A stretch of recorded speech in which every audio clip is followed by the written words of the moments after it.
Funcom, the team behind Dune Awakening, has just done their first livestream showing off live gameplay of Dune Awakening and talking about what we can expect to see in the game when it comes out on the 20th of May this year. They spoke about the world, its locations, gameplay, vehicles, combat, and all the way to how you can build your character and the different possibilities of builds you can have. So without any further delay, let's get right into the dev stream recap.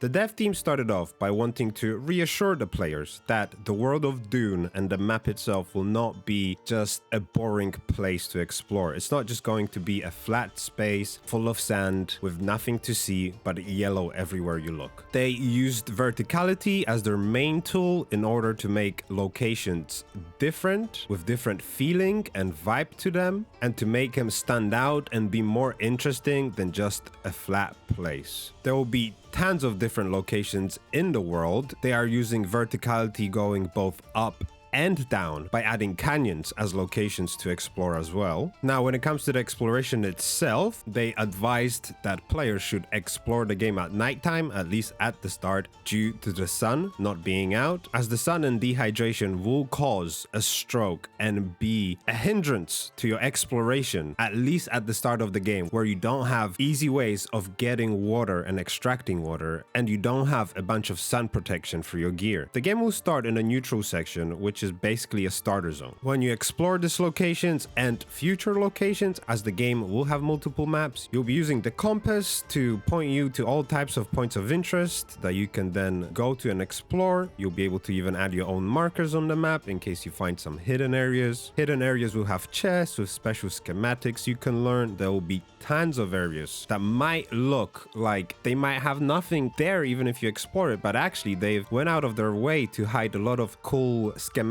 and craftables in chests that will be hidden in those random ass locations that you might never have thought to even go to. So that will promote exploration extremely because people will be crazy for those rare hidden schematics. So yeah, make sure you check and look through every little cranny because you might just find a special schematic nobody else has in a little hole in some cave on top of a giant rock. You never know. So there will be tons of different locations as well as different hazards spread around the map. The red circles you can see on the map are drum sands. These basically caused tons of vibrations that will attract the worm, and the worm is not something you want on you anytime soon. There will be areas with quicksand in the game. Quicksand is the #1 killer of ground vehicles. If you get your vehicle stuck in it, that's your vehicle dead. It's gonna get eaten up by that quicksand just the way it would in the movies. There will also be areas in the game that will have radiation. You can see them by these cute, cool looking hues. You should definitely not go into those unprepared. Like I mentioned before, they will have vertically going down as well into canyons. These canyons are these massive spaces you can go down into, preferably with your helicopter,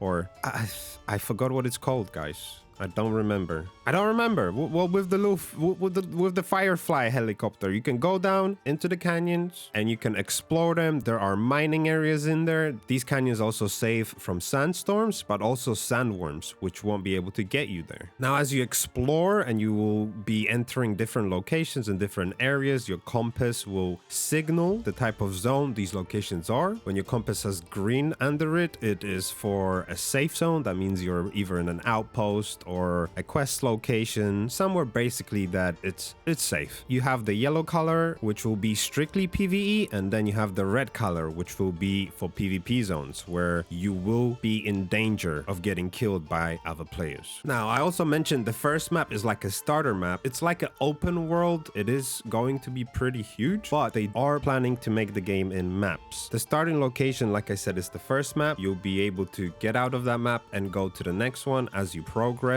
and you gain the ability to craft a vehicle that can take you from one map to another, like the helicopter. Or when you unlock outposts, there will be NPCs that you can, I assume, pay, and then they will fly you from your current location to another map to a different outpost or wherever else you need to go, as long as it's unlocked. Having this sort of map system where they will have multiple open world maps is good, because instead of adding on chunks to the map and then having to worry about optimization of a massive world, they can just add on locations and worlds with these maps, and that would be probably easier to optimize and to keep a certain graphical standard up pretty high. Now, the world will also have dynamic events that you can run into and take part in while exploring the map to keep things fresh and interesting on every outing you do. You see, these dynamic events will vary. There will be big ships flying around in the sky. There will be crashing ships that will come down and explode into the ground. There will be spice explosions just coming out of the ground you'll be able to witness. And there will be dynamic encounters like combat encounters with NPCs, like the scavengers that had a broken down bike and saw you go by and try to murder your ass and take your bike for themselves. Now, when it comes to enemies and locations, the safe locations will have garages, as unfortunately during playtests, players would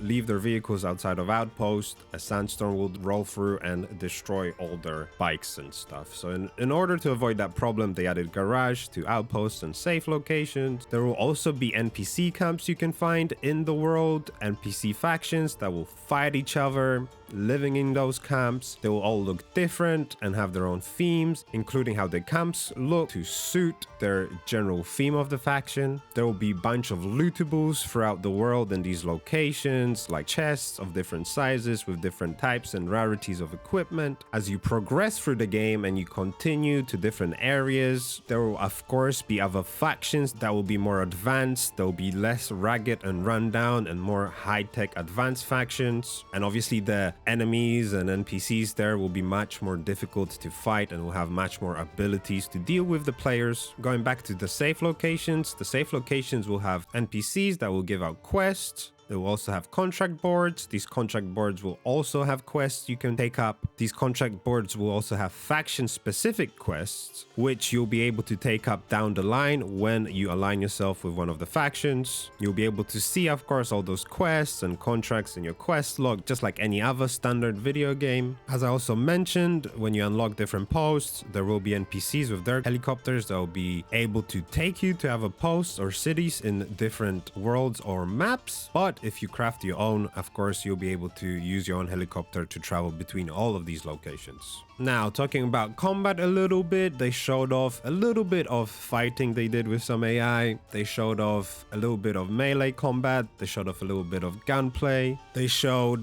this shield you get as a melee combat player. The shield will basically block all bullets from hitting you. It is only usable for melee classes. If you tried shooting while using that shield, the shield just goes off, which is awesome. The first thing when I heard them say that was, oh my god, well, what's stopping me from abusing the shield with a gun? And you know, they answered it. Basically, the shield will just turn off the moment you fire a bullet, so it is for melee only. There will be weapons that are better against the shields that will deactivate the shield faster, so it will be situational what you want to use. If you're getting rushed down by a melee guy with a shield, you will probably want to use a weapon to take his shield down first and then pull out something that is more physical or flesh damage and finish them off, I would assume. I know you can put down turrets, little turrets that will fire at your enemies. I don't know if those are melee or range specific. And apart from that, they haven't really showed much except a few skills and some of the skill tree and other stuff. I just want to add that they did say you will be able to play however you want. You won't be forced into melee or range based off one being more meta than the other. They want to balance it well and let people play however they want to play. And they also said that melee characters will be able to parry. So I'm guessing that will be some melee on melee action where you'll be able to parry somebody's attack and then just counter-attack their ass, you know? Some badass stuff. Now going down to player stuff, they talked about some base building, vehicles, how you're gonna harvest water, and basically that will start off with you having to find certain plants that have sap, and you'll be sucking that sap out of them to hydrate yourself. Later on, you will be able to make tools to harvest blood from bodies and make blood into water. That will be a unique experience for sure. I can't wait to see how that will go in the game. I imagine my first time harvesting blood out of a dead body will be slightly traumatic experience, but we'll see. There will be tons of skill trees the player will be able to learn and then grab skills from to create their own unique builds. That seems like a really cool idea that will add a lot of variety to player builds and what you can do and the unique character you want to be, if that makes sense. These skill trees will be gained from NPCs that will teach you these skill trees. These NPCs will be scattered across the world and you will have to explore and find these guys and then talk to them, get a little quest line going, and once you complete that quest line, these NPCs will then teach you the skill tree that you can then use the skills from to make a new or upgrade your current build. They also showed 2 types of locations that you'll find across the world that the players will be able to go to. One of them are shipwrecks and the other ones are imperial stations. The difference between those two is that shipwrecks will be all PvP enabled apart from the very first one, which I'm guessing you explore as a tutorial bit, but they will all be PvP enabled. That means players will be able to go there and they will be able to kill you. Now, these shipwrecks are primarily to find weapon materials and all types of weapon crafting stuff, while the Imperial posts all PvE exclusively. You will not have to worry about the danger of other players killing you, and these Imperial posts are mainly parts for crafting vehicles and blueprints for vehicles and stuff like that. Oh, and one cool thing they also added right at the end is that you will be able to steal vehicles from the NPCs and their outposts. If an NPC outpost has a buggy, you can yoink that shit and just take it for yourself. So yeah, GTA in Dune. Here we come, baby.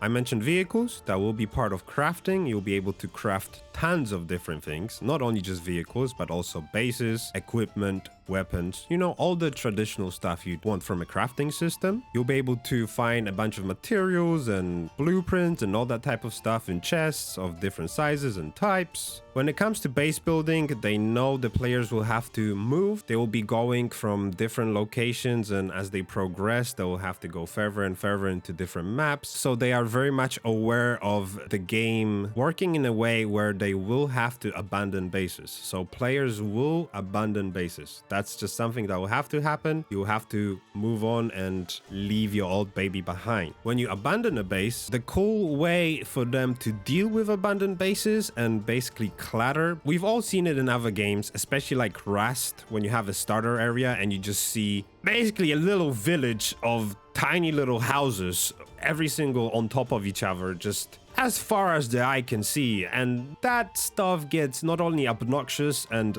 poop to look at, but it can also be impactful for the performance of the game and the server. So the way they will deal with that and clean up all these abandoned bases is really cool. They will use the sandstorms for that. When the sandstorm comes in and there are abandoned bases, the sandstorm will degrade them and basically break them down and make them disappear. You'll be able to craft also vehicles like bikes, hovercrafts, and of course the cool ass omnicopter. That's what it's called, omnicopter. They are cool AF. I'm not gonna lie. When they were flying the omnicopter, they showed a cool way to preserve some fuel. You will be able to turn off the engines and just float and glide. It looked awesome. The whole experience of flying the omnicopter right now looks really, really cool, and I feel like it's gonna be very enjoyable for the players as a means of transportation and exploration of the map. And you can also scan from your omnicopter for locations and points of interest, which is also really, really cool. It will make exploration easier and get rid of some of the tediousness that can come from exploring large open worlds. Ground vehicles, of course, will cause vibrations, and as we know, these vibrations will attract sandworms. There are tons of sandworms in the game. Well, not tons, but there are sandworms, obviously. All these sandworms will have their own territory, and they are very territorial. So if you do step on their territory, causing some unnecessary vibrations, they are going to come